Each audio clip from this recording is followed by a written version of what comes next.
I thought like, okay, well, I'm a writer. Like this is how I will find my way through this. I will write. That's what I do.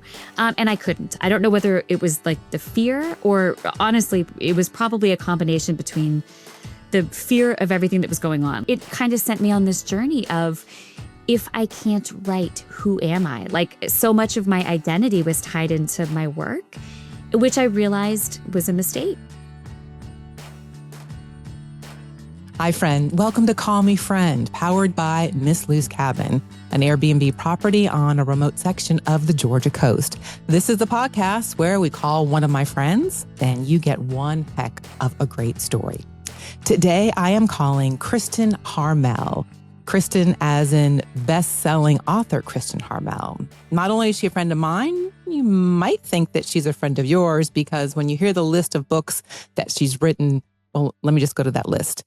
Okay, The Book of Lost Names, The Forest of Vanishing Stars, Sweetness of Forgetting, which might be my personal favorite of hers, and The Paris Daughter. And she has a new book out now called The Stolen Life of Colette Marceau.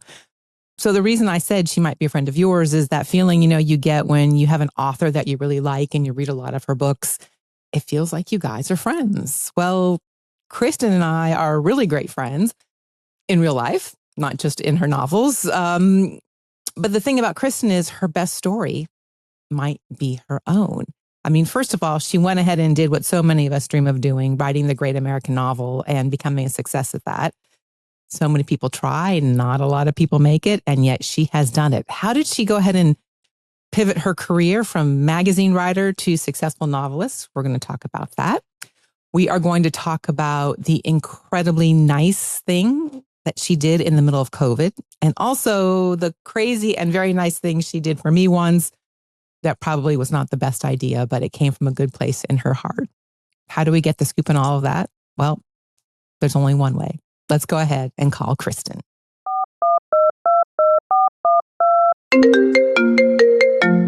This episode is powered by Miss Lou's Cabin, an Airbnb property on a remote section of the Georgia coast. Do you ever go to a beautiful resort and you long to know what this place looked like before they paved paradise and put up all those parking lots? Well, here's your chance.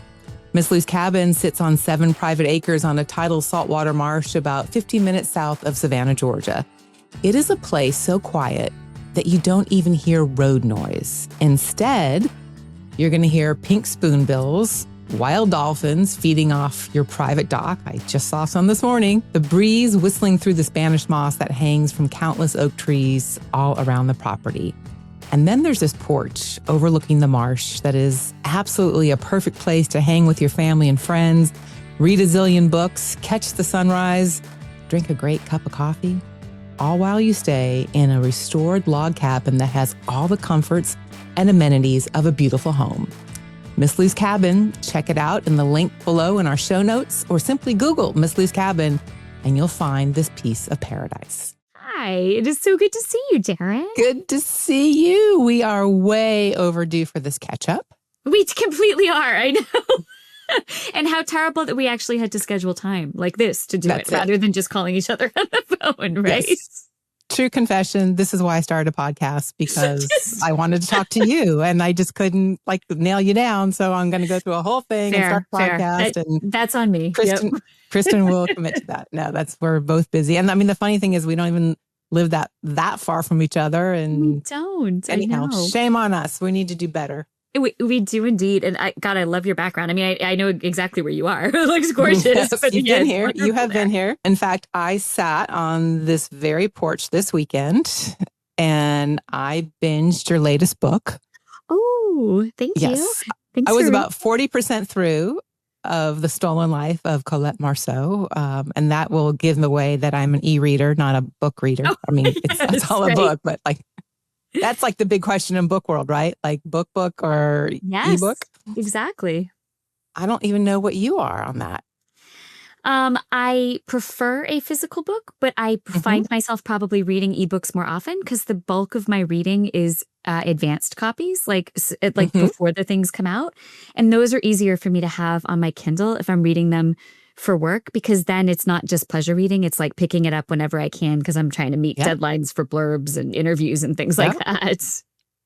just did one of those for a friend, a former CNN colleague. Carolyn has written a memoir. And so That's she's looking, wonderful. yes. So I'll be having her on at some point. No, I've gone over to the dark side of e-readers. like you said, I always have my book with me. Yeah. And billions of books, right? So anyhow, I sat on the porch, I was about 40% through. I'm like, no, I'm going to be talking to Kristin on Monday. And so I really want to like get through this whole book. And, there's so many hallmarks of your great writing. I mean, it's World War II. There's ordinary people doing extraordinary things. There's people rising to the cause of trying to make the world a better place. None of that ever gets old in your writing. And how you come up with all these different iterations of those themes is just amazing to me. Well, thank you for saying that. I don't know. I feel like it's just the story I want to keep telling. It's so important to remember. We all have the ability to change the world, it's fun to come up with different stories that kind of fit that theme that feels so natural to me, Well, this one's a little different. I was like, oh, Kristin's going a little on the dark side because there's crime. Your protagonist is a criminal and we root for her. Like, yeah, go Colette, go steal more jewelry. Exactly. Although you have to admit it's fun to have an octogenarian jewel thief as the protagonist. We meet her when she's younger too.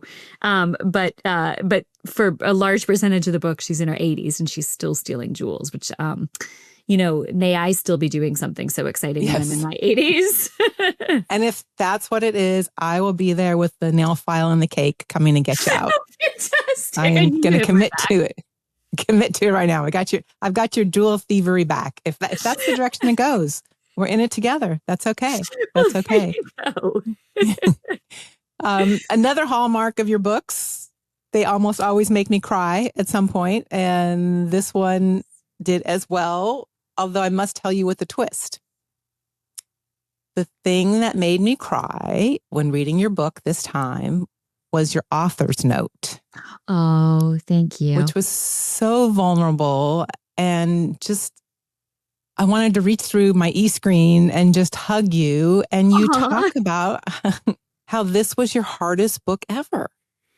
It was. So as you know, just from being my friend, I went through a breast cancer diagnosis a few years ago. Was completely out of the blue. I was 43. I didn't have any risk factors that I knew of.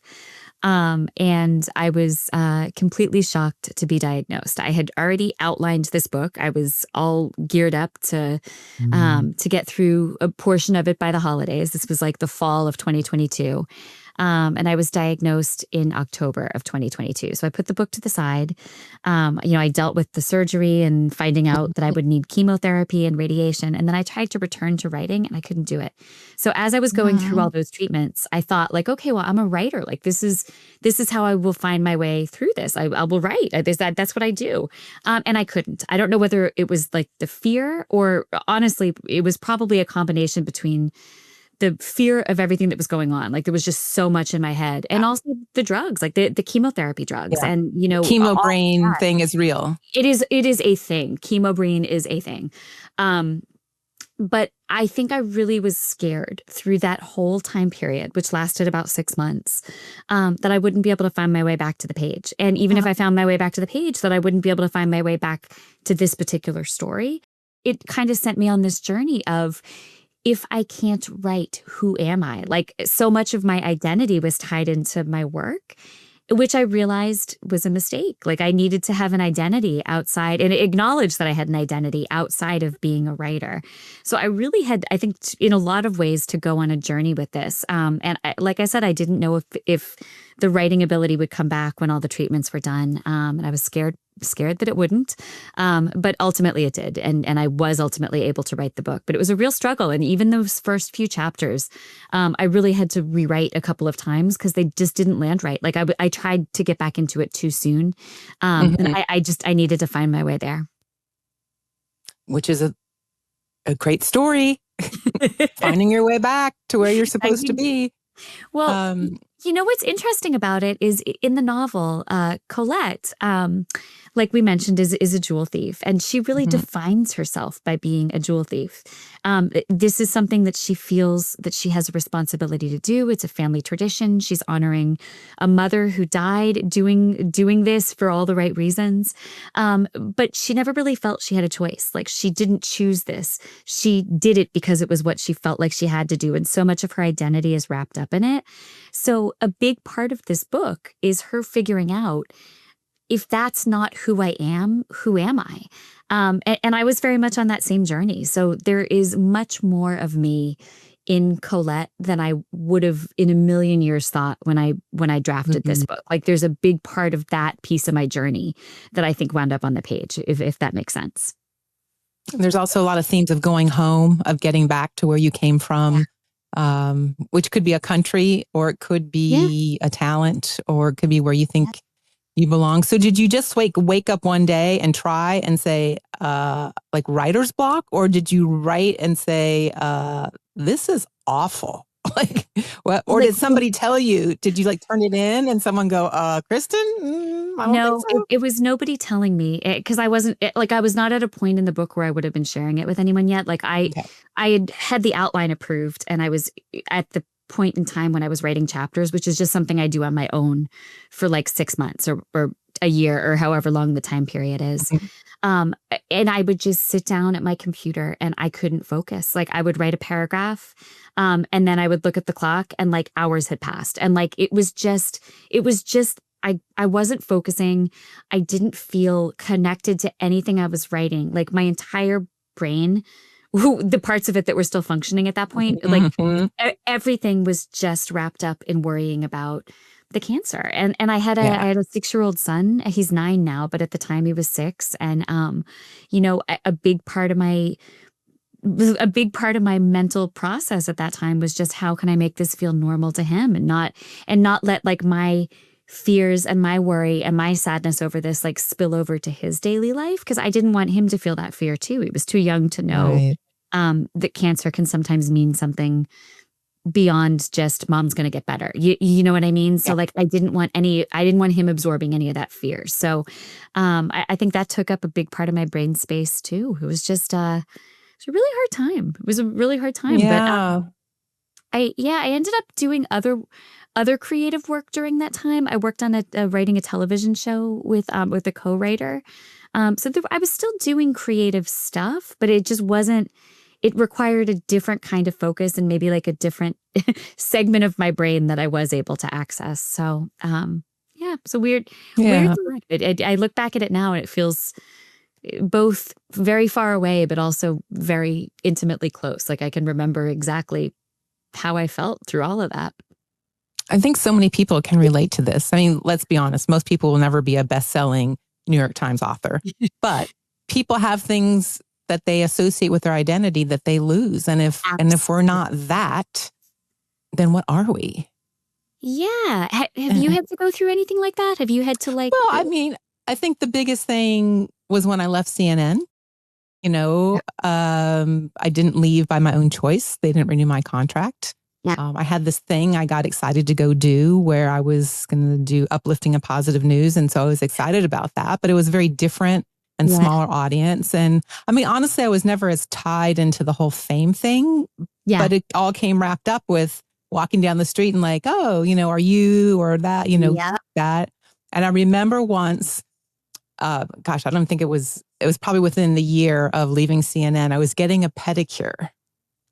And the woman who owned the shop turned to the woman, like in the next bowl, you know, feet there. And she said, "This is Daryn Kagan. She used to be someone."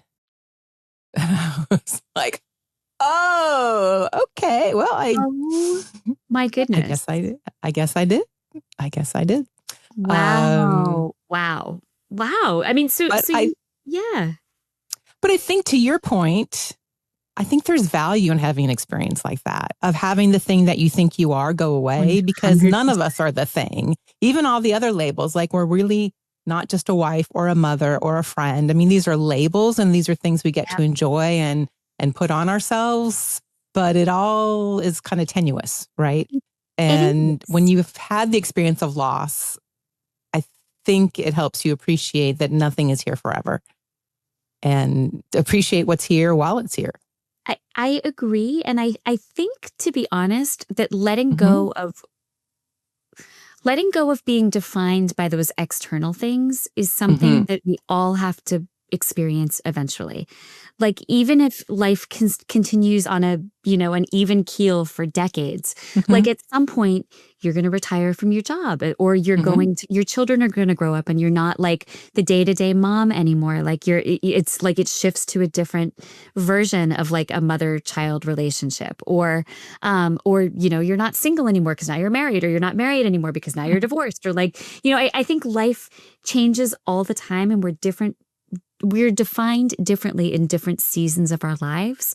And if our identity is too connected to where we are in that season of our life, like we don't know ourselves as well as we should, maybe. I feel like it's a moment of revelation we all have to hit eventually. And I think it's a growth opportunity. Yeah. So like, how they say in social media, let's skip to the good part. I do want to skip to the good part. First of all, the most important good part, your health is good, and we're on the other side of breast cancer. I am. I mean, knock wood, right? Like I go in for scans every 6 months, and I'm about to go in for one next week. So I'm very in my own head right now about it, but no reason to think that anything's wrong. And on November 3rd, I will be 3 years cancer-free, because you apparently are supposed to count it from the day of your surgery, because that's the day that like the cancer was taken out of you. Okay. So November 3rd will be 3 years since I've had cancer. You're right. Really, can I just get some extra credit because like we go back to diagnosis and like you want the time off for good behavior. Celebrate like the end of radiation, the end of chemo, like the day you were diagnosed. I don't know, but the consensus I've heard is it's the date you have had the surgery that actually removes the tumor. Well, I will keep good thoughts for that. Thank you. And then the other good part is, as is evident of this latest fabulous book, is the writing did come back. Yeah. And so did you have a moment? Was it like turning on a faucet, or did it trickle back, or how did you know you were back? I think it trickled back at the beginning. I had a really hard time at the beginning, kind of just getting into that groove again, like getting into that mindset and having the writing really come to me. But I think once it was there, and I felt like myself again. Like I felt like I was sitting down. Like when I sit down to write, I'm not thinking to myself, I'm now sitting and I'm writing. Like it just like something kind of disconnects, and it's all kind of pouring onto the page. And like it took me a little while to get to that point again. But once I did, I was there. And I think a big part of it was just believing in myself that I could get there. And once I did feel like that again, I think the rest of the worries kind of fell away. And I thought like, okay, I didn't lose it. It was just put to the side for a little while while I dealt with other things, And then the book I wrote after that, which comes out next August, came to me much more easily. And I think it was because there was none of the fear and despair and all of that. None of that was tangled up with it. It was just like, okay, this is what I do. I know how to do this. And now I'm going to put words on the page, So that's interesting. So your fans, now I'm speaking as a fan, not as a friend, although they're not mutually exclusive. We're in Colette Marceau world, but you're already like Colette is like almost ancient history. You're even a one past that. It is such a weird feeling. I will tell you, I did a big, I do speaking engagements usually throughout the year. And I did a big one, I think it was last week, about the stolen life of Colette Marceau, where I was asked a lot of detailed questions about Colette Marceau. And I really had to stop and think like, what did happen, or why did I do that? Because it's literally like I was in the midst of the final round of revisions for the new book, which I turned in that week on that Friday. So that book was like 100% in my head. Like it's before I went to this luncheon, I was sitting in my hotel in North Carolina, like typing away, like fix this, fix that. And that book was like all up here, which leaves very little room for anything else. So it's a weird thing because the book is done a whole year before you're out there touring it. So yeah, it's an odd feeling to have one book that you're entirely living with, and you're talking about a book that was completed a year or more ago, So do you say when you get questions like that in the audience, say, well, can I use the Cliff Notes? I'm aging myself by saying it. The I will Spark tell Notes you, or whatever the kids today use. I'm usually okay with the book that I'm currently touring, like, because it's just the Okay. previous book and like a lot of like, and I know I'm going to be out talking about it. Where I really get stuck is when people are like, "Oh, your favorite or my favorite book of yours was When We Meet Again," which came out in 2016, just for example. Yeah. And they're like, why did so and so do such and such? And I'm like, who are those people? Like, I don't even remember it. Like, I've never met them. Like, can you Who are those remind me which people? character that was and what did they do? Oh, okay. And then I can always remember, but like it feels so silly to be the author who wrote the book who needs to be reminded of like what actually happens in the book. So there's one of your titles that you're totally safe if you get a question that you don't remember. If they ask you about the sweetness of forgetting, you can go, well, there's the sweetness. That's right. Right there. Like I forget that theme. it's really sweet. Yeah. Yeah. Oh, isn't this sweet? Because I really couldn't begin to tell you. I don't even know if I even read the book. Exactly. Goodness. Well, I would always bet on you because I know from knowing your story that you can do and you do the hard things. And one of the most remarkable things about your story is kind of the beginning of your author journey. Well, your novelist journey, let's say, because you clearly were a writer before then. But you're this writer for People magazine and writing other things. Yeah. And you think you have this novel in you. Well, guess what? Who doesn't, right? Right. So sure. not write WRIT, but correct. But so how did you do what so many people think they can or want to? Like, how did you make that happen? Well, it's interesting. We are actually coming up on the 20th anniversary of me being published, but I sold my book like almost 2 years before it came out. I actually sold it in April of 2004, and it was actually April Fool's Day that my agent called and said, it said, Warner Books has made an offer on your first novel. And I was like, oh, that is the most terrible April Fool's joke ever. Like, Don't why do would you that. call and say that? And she was like, no, I really mean it. But I wrote that book or started writing that book. I was, as you said, writing for People magazine. I did that for about 12 years, which actually overlapped with the first 6 books of my career. But I had been writing for People and other magazines for a few years. When I went to go live in Paris for the summer, my hours at People had run out. I was only allowed to work a certain number of hours a year. And so my bureau chief called that April and said, you can't work again until September. And I was like, what am I going to do? But I would be paid the whole time because all of my hours had rolled over. And I said, what am I going to do for these months when I have an income coming in? But I'm literally not allowed to work at the job that I have. And at the same time, the opportunity arose to go live in Paris with a writer a year older than me, whose roommate had just backed out for the summer. And I didn't speak French. I was a Spanish minor in college. So I was going in completely blind without a lick of French to my name. And I said, you know what? Like, why not? It was the most spontaneous thing I'd ever done. And it was the time in my life that I became myself, because I think prior to that, I was like, okay, I've been writing professionally since I was 16. Mm-hmm. This is the track I'm on. If I can just work harder and do more, like I will rise up the ranks in magazine writing. Sure. And I was miserable. I was working like 60, 70 hours a week. It was no way to live a life. And it wasn't really what I wanted. Like I loved working in journalism, but I wanted to be writing books. And that summer, living in Paris, I said, I basically stopped and said, this is my reset. This is the time that I get to say, who do I want to be? What do I want to do? And the answer to that was, I want to be a novelist. I want to write books. And I started that summer, which and then sold it about a year later, I think.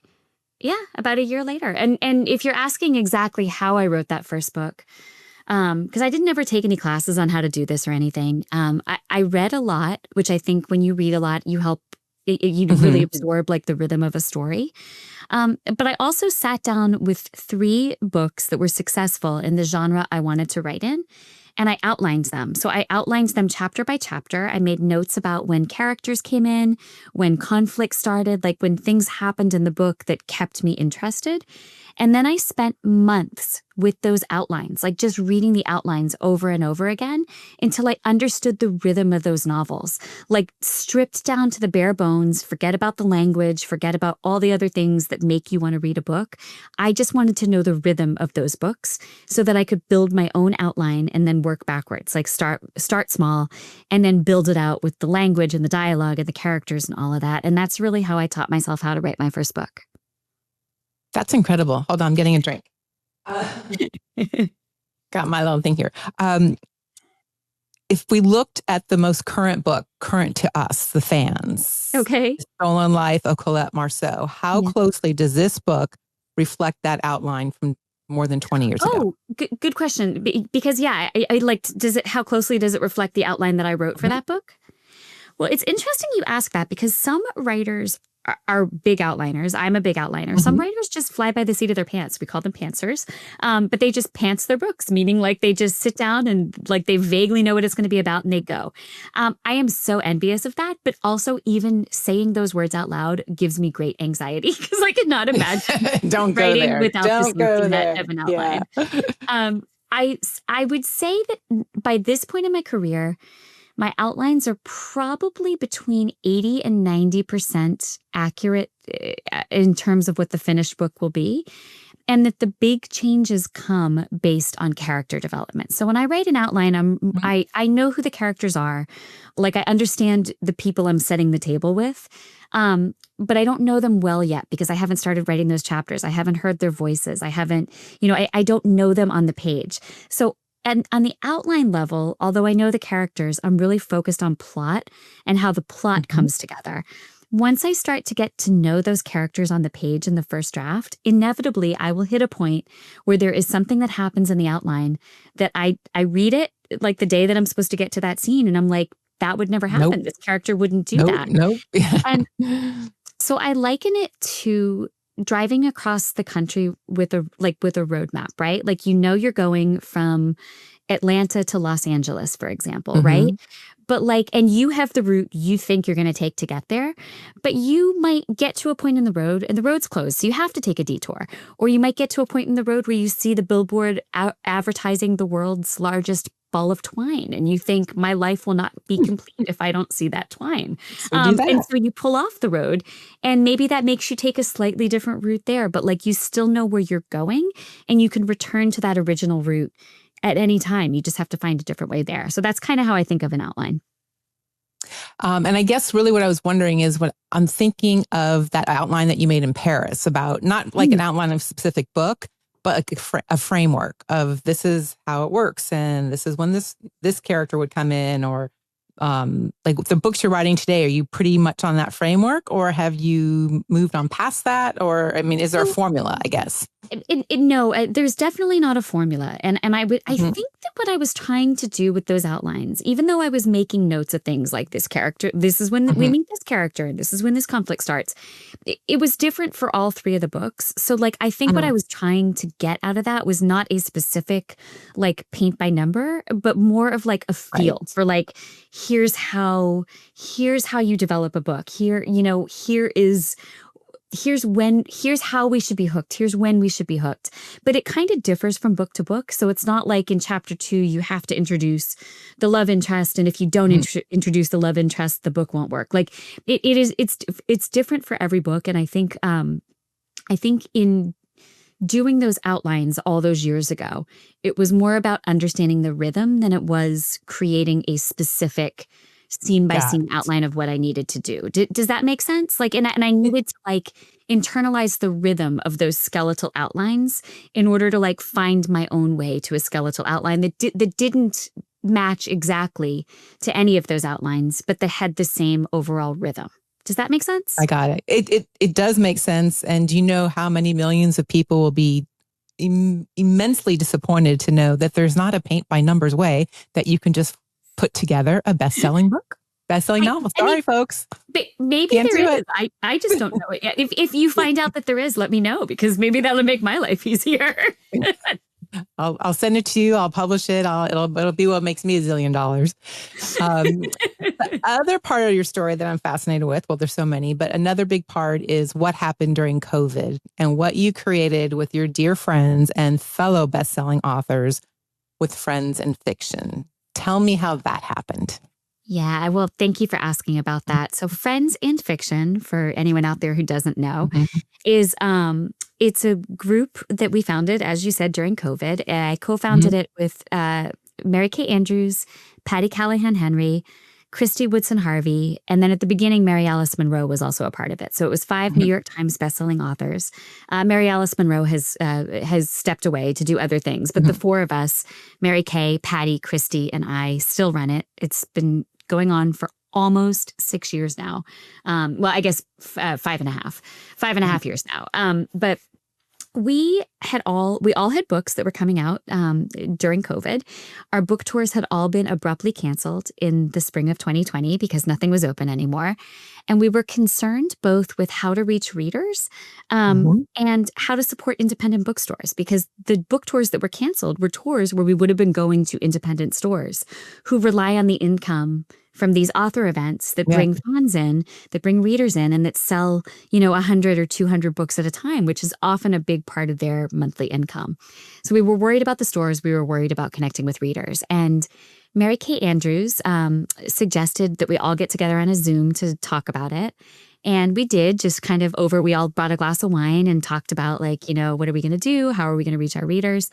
And the suggestion came up, well, what if we do Facebook Live? What if we do a few Facebook Lives and use that to encourage people to continue supporting their local independent stores, many of which had quickly pivoted to being mail order businesses. So you could order still from your favorite independent store and therefore be assured, hopefully, that they would still be there when the pandemic ended and the doors opened again, right?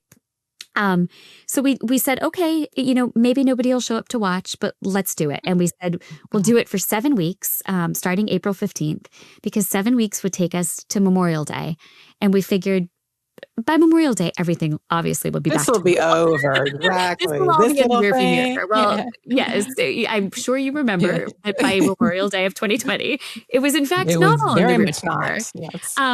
We were so unconvinced that anyone was even going to tune in, that first episode on April 15th, Mary Kay Andrews wore her PJs because she thought no one's even going to watch this. She's in silk pajamas.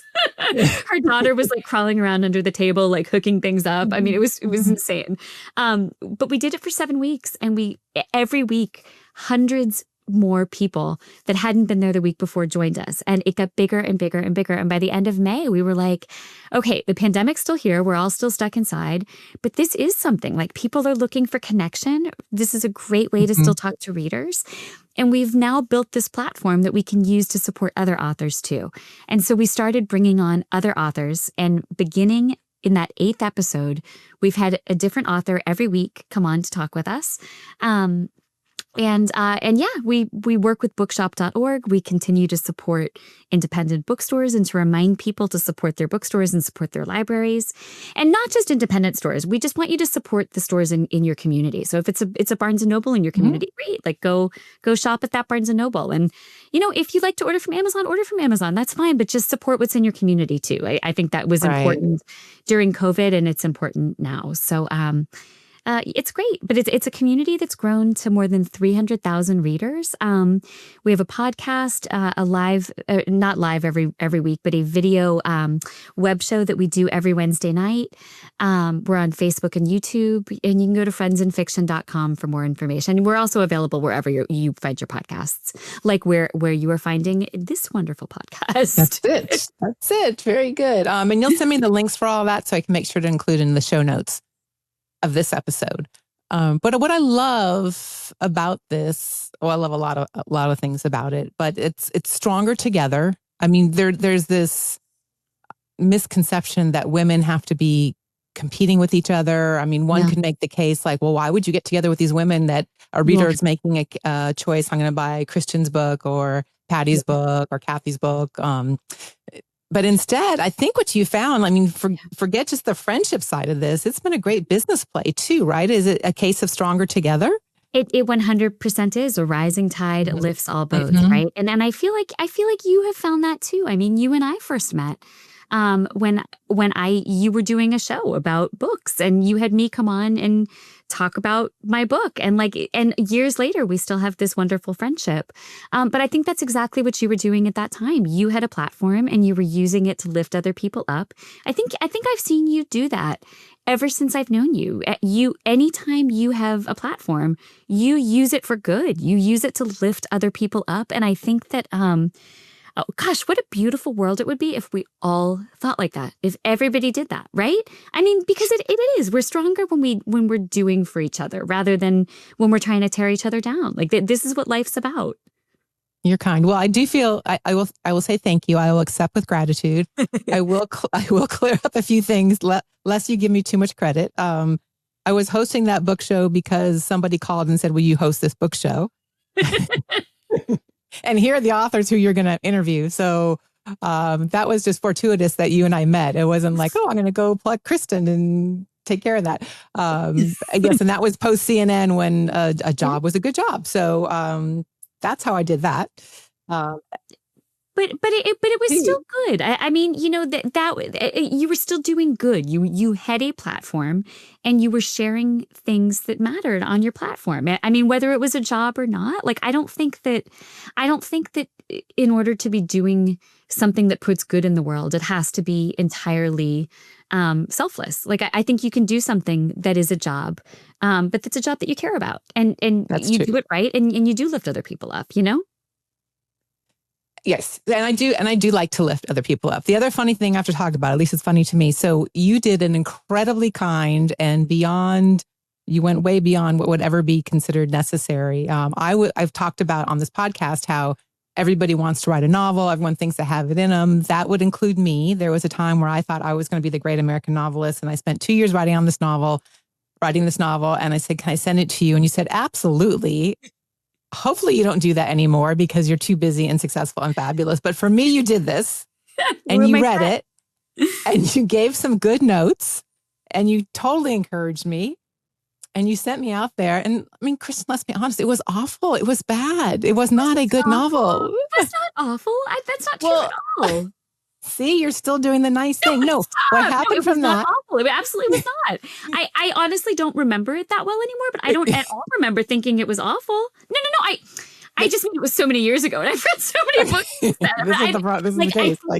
It was absolutely not awful. And no, of course, no. You tried to put it out of your head. Now, this is what happened. So you did some notes, and I did the revisions, and so then I sent it to my agent, who's different than your agent, and he came back to me and he said, this thing is so bad. I'm so disappointed because I just so wanted, because he had sold some nonfiction books for me. He's like, I so wanted to work with you again. He's like, but it's so bad. There's no way I could send this out. In fact, it is so bad that I wanted to be clear how bad it was. So I gave it to somebody else to make sure.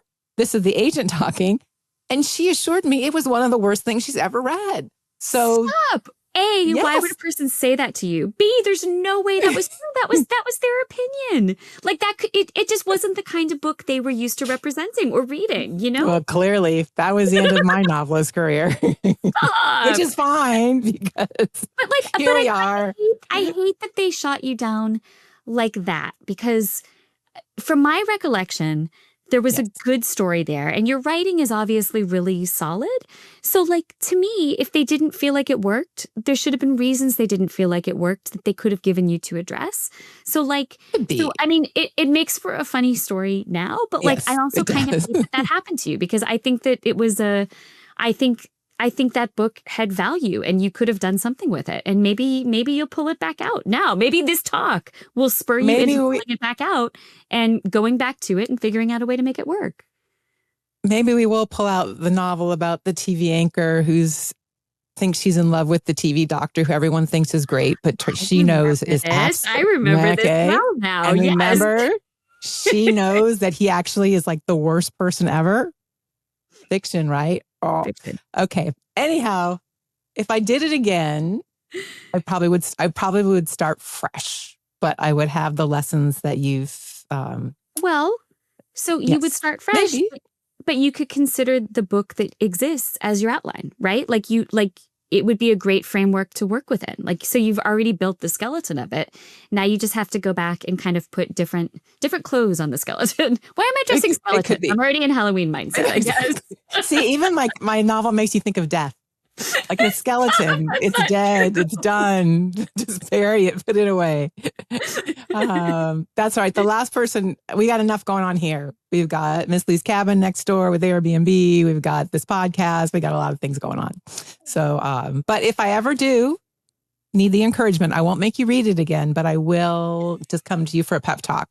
I How would about be that? happy to read it again, Okay. honestly. Thank you. Thank you for that. I've taken a lot of your time, which is a theme here in our friendship. Before I let you go, I like to know the questions I like to ask all my friends that I call. Who is the friend who changed your life? Oh gosh.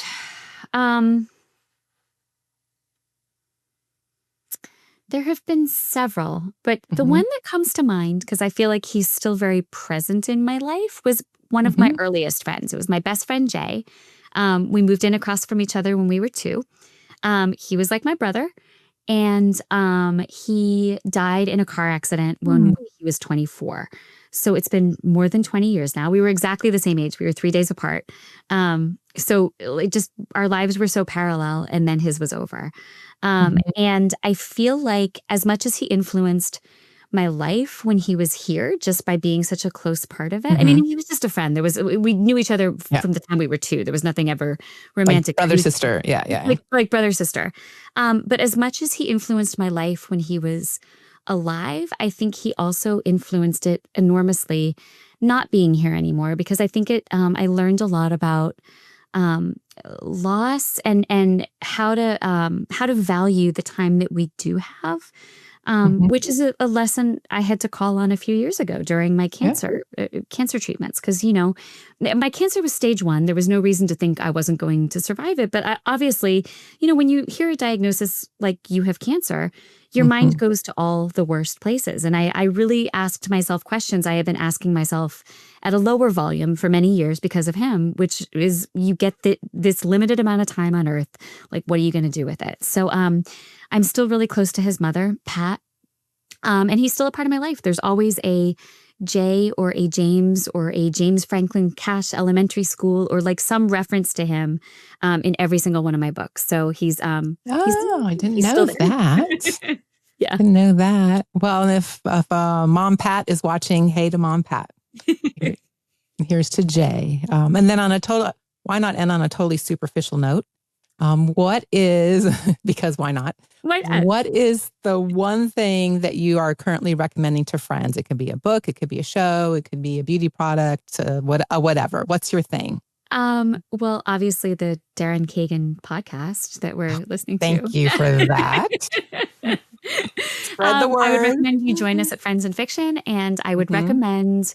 Let me think. There's a book I read recently that I loved, and that I feel I'm so excited about it because it's a debut. It's not out yet. It's called The Seastone Sisters, and I think this woman's going to be huge. It was such a great book. It feels magical to read something from a debut author and to respond to it that strongly, because you just feel like you're seeing somebody at the very beginning of their journey. So keep an eye out for the Seastone Sisters, which I think will be out sometime next year. And I'm sure I'll be talking plenty about it on my social media. So that's my recommendation, but it's actually not a very actionable recommendation because I don't even think it's available on Amazon yet. So well, we can make a note to self. The Seastone, it's a hot tip. Seastone Sisters. It's a hot tip. Very good. Well, thank you. Thank you for that. And thank you for your time. I just love this. I would do 10 podcasts if it meant I get to catch up with you like this. Me too. Yes. It was so nice. It was so nice of you to have me. And it's so wonderful that you're doing this. I was looking at or listening to some of the other podcasts you've done, and you just have such first of all, your friends are so interesting. You have such an interesting collection of friends from just all walks of life. But you ask such great questions. And I mean, of course you do with your journalism background, but you really get to the heart of things. And it's a really special space. And I'm so happy you're doing this. This is your calling, my friend. You're doing a great job, you're doing a great thing. That means the world. Thank you so much. Thank I you. appreciate it. Like I say, you put me in front of a mic and a camera and ask questions and talk to my friends. Of course I'm happy. I love it. Thank you so much. You were on when I made my original list, you were right up there, and I'm so glad we made this happen. I love it. Thanks for having me, Daryn. Yeah. I will be sincere when I say we will talk soon. Okay. I'm holding that. And myself. I'm holding myself to it as well. Very good. Thank you, friend. Thank you. So I hope you got a kick out of that story with me and Kristin, how she encouraged me to write my novel, which she's so nice. But honestly, between you and me, it was not good and the world does not need me doing that. But you know what? Kristin isn't the only one who pushes me out there to do things. You know who else does that?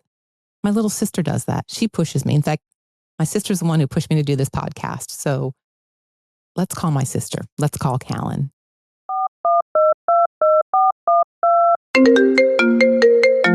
Hello. There you are. Hi, how are you? I'm good. It's a crazy day here. You hear butter barking? Hold on. Give me 2 seconds. Don't go anywhere. I'll do it too. Bye. Okay. Remember the crazy things you said to include in the podcast? I guess. Yes. Well, this includes it. Riveting podcast listening. Yes. Yeah. Crazy day. The guest that Miss Lou didn't show up for the first time. Meaning you've never had a guest not show up? That's true. That is true. In 2.5 years. What? They were supposed to be there today. No word, no anything. They were supposed to be here yesterday. Okay. At 4, and then they never showed up, and then they stopped returning text messages. Like, where are you? Are you coming? But And at first they said, yeah, we're coming. And then they said no. yeah, and then they said, we're on our way. And then just poof, nothing. And then I woke up this morning, no one had been there. And so I messaged one more time, and they said, yeah, they were driving from Kentucky, and they got a late start, and ran into road closures, and I guess they pulled over, and they have now finally arrived. So that is good. But I don't know. Now they're here. I haven't. I see. Okay. Well, phew.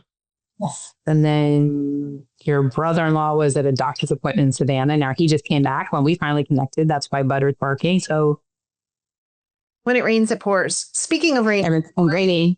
Yes, it's raining. raining and pouring, how is your hurricane coming? Yeah, it's It didn't happen. so we're good to go. Okay, good. So we don't have to batten. We can unbatten our hatches. Yes, we can. Yes, we can. But I'm calling because We'll have to rely on weather services for their weather. I rely on you and your husband. we will continue to provide that service for you. Okay, good. Thank you.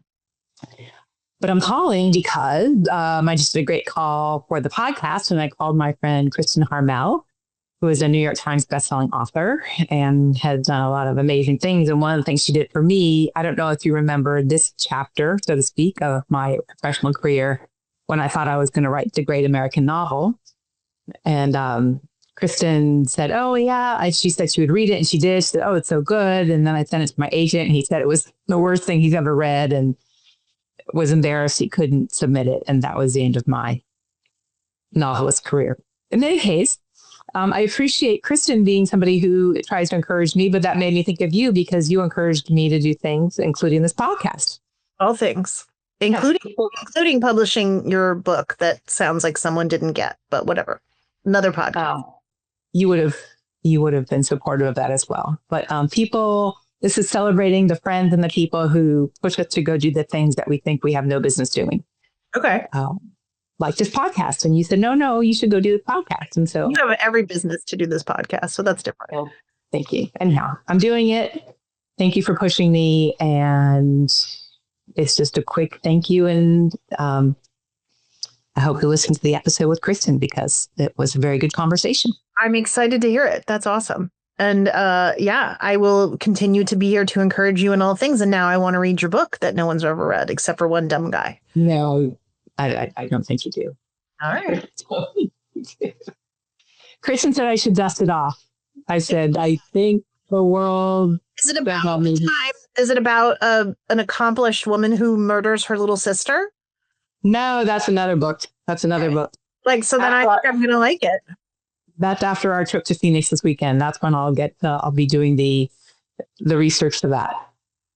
No, it's going to be great. How to bury your sister's body in the Arizona desert. Is that the book that you need now? It could be, but you're more the true crime than I am. So I am. That wouldn't be uplifting. That wouldn't be uplifting and popular. Well, to murder me, you would have to call me, ask me how to murder you and bury my body without getting caught, and then murder me. So, and that would be a whole other. That call would be a piece of evidence. So you would and probably shouldn't murder me in general. Anyway. For that reason alone, let's cross that SWAT. Okay, That's the difference. Okay, well, you need to go pack because we're going to Phoenix. I know. I'm excited. I don't know how to pack for 100-degree weather, but I'm going to go figure it out. Not hungry. That's what Oh, that's what the high is going to be. I mean, I feel like it's one of those things of like it's 100, but it feels like 88. I don't know. I don't. It's the desert or something. I mean, if it's hot, I like it, so I don't care. it's a dry heat. Although it's not. It's light dry as it's coming. Working the whole time and inside and at decorating your daughter's apartment. So That is why we're going. That is what we're going to do. So it will be successful. So go pack. I found I was a little worried I couldn't find your reservation that I made, but I found it. yeah, I got it. Everything's good. It's all in my calendar. I'm ready to go. I packed I have a magic secret trick if you want to hear what it is. I'm looking for it. Hold on. You lost your secret? No, I pulled it out for this very reason. So I'm bringing this with me to Phoenix. Most people listen to this podcast. They don't. Oh, it's a baggie full of special drywall screws that I bought that are like phenomenal, that you can make very little mark in your walls for your rented walls, but then you can hang things very sturdily and very easily. And I got them on the TikTok shop and I have 60 of them. They're my precious items and I'm bringing them with me to Phoenix so that we can put on your niece's wall. On my niece's wall in an easy well, that will not ding her for her lease on her apartment. I don't know if you are aware, but now I ask every guest what's the thing that they're recommending to people, and that could be your thing. Oh, if you have a I'm link. so recommending this. If you go on TikTok shop, you can get these. And what it is like, it used to be that there were those plastic things that you would hammer into the wall into drywall that would make a screw stay and be sturdy, right? Except for that they always break and they're really hard to get in there. And then when you're done, they punch a huge hole. So now they have these things, which I know most of your people can't see, but see, they're super thin. Yeah. See that? And then it's very easy to hammer these into the wall. Boop. And when you do, they just make a little tiny little thing that would be very easy to spackle. Mm-hmm. And then you can very quickly and easily then just screw in the screw. Very good. Oh, and it makes for a very sturdy thing that is renter friendly. I love it. And maybe you'll find me a link. Oh, I'll find you a link. I bought them on your link. They're really, I swear by these. These are great for renters, especially. That's what we have. That's what we love to recommend. That's what we do to friends. Yes. That will be in the show notes as well. Thank you, my sister. Go pack. All right. Talk to you later. All right. Love you. Bye. So I just want to say thank you to Kristin Harmel and thank you to my sister and all the things we talked about that need a reference. I have links to that down in the show notes. But I want to ask you, who is a friend who told you you could go do that thing, whether it was a good idea or not a great idea? Isn't it great to have somebody behind you, pushing you to go try the things, even the hard things? I think, if nothing else, this podcast should encourage you to go call that friend. Go call them and say, remember that time you said I should do that? Well, thank you for that. So call them. And you know who else you can call? You can call me because I have a phone number to share with you. My phone number is 912-766-0446. You can call any time of day because it honestly doesn't ring. You leave a message. You can also text it, by the way. Let me know who that friend is who made a difference in your life. Let me know who's the friend of yours who I need to call. Who do I need to meet? I have had people on the show who I've gotten to know in that very way. Whatever you do, just please call a friend and call me friend. We'll chat soon. You've been listening to Call Me Friend. Executive producers for this show are Kallan Kagan and me, Daryn Kagan. Could not do this show without my great team. Produce Your Podcast and Journeyist Inc. Production by Abe Fallick, Tammy Gagno, and Rob Paw. Before you go, Call Me Friend is more than a podcast, it's a community. So head over to callmefriendpodcast.com to join the conversation. Or you can call or send a text to 912-766-0446, and you can leave Daryn a message there, or maybe even share a story of your own. Because when life gets real, you don't have to go it alone. Call a friend. Call this friend.